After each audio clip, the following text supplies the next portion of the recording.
Today we're taking a look at the difference between upcut, downcut, and compression router bits. This is coming from my experiences with how I use them in my shop with handheld routers and the router table. There might be different pros and cons if you're using them in a CNC, but I don't have one of those, so I use spiral upcut, spiral downcut, and compression router bits in my shop. They come in 1/4 inch and 1/2 inch, and they can also be had with bearings on the ends for templates and patterns.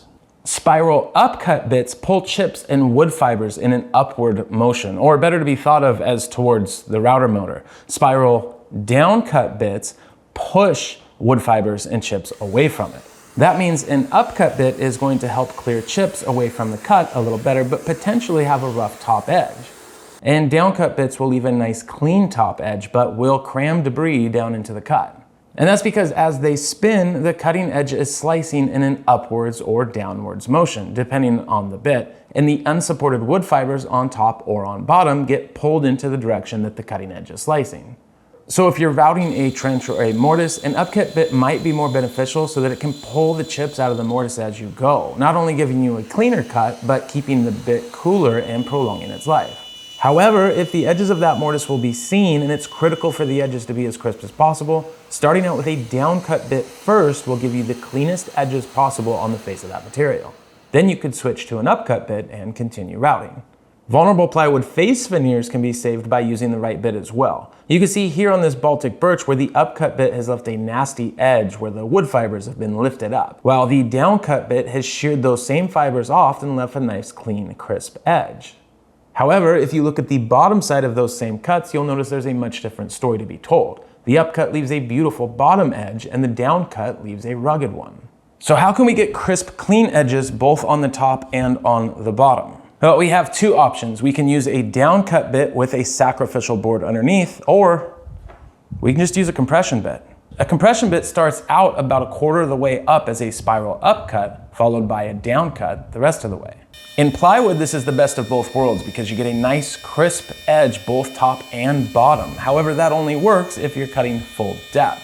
If you're going to take multiple passes to achieve full depth, keep in mind that your first pass needs to be deep enough to get past that first part of the bit that's only an upcut. Otherwise, you can still end up with tear out on that top face. Of course, at the router table, things work a little bit differently because we're turning the handheld router upside down and it's easy to get confused. But again, if you just think about it as in the bit pulls debris towards or away the router motor instead of up and down, it's almost impossible to get confused on which way these things go. So what's the difference between spiral bits and good old 2 flute cutters? One advantage that spiral bits have over their 2 flute cousins is that they can plunge into a cut without needing to ramp.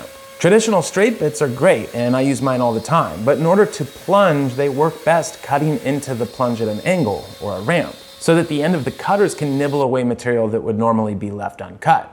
And this is because the carbide knives on traditional bits don't reach to the center of a bit.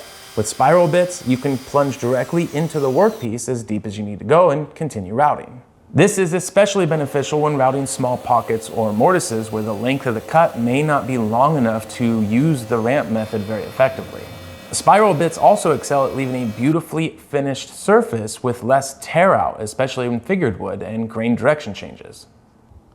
I think all but one of my spiral bits are made by WHITESIDE, and despite WHITESIDE's long-standing reputation of quality and reliability, they're actually quite affordable. In fact, this 1/4 inch WHITESIDE bit cost me $22, and this Diablo bit that I picked up at the Home Depot cost me $26. Now, I'll leave links below for those of you that want to check them out, but what I've found, at least for how I work, is that it's really kind of beneficial just to have one of each, especially for the price. I have one upcut, one downcut, one compression with a bearing.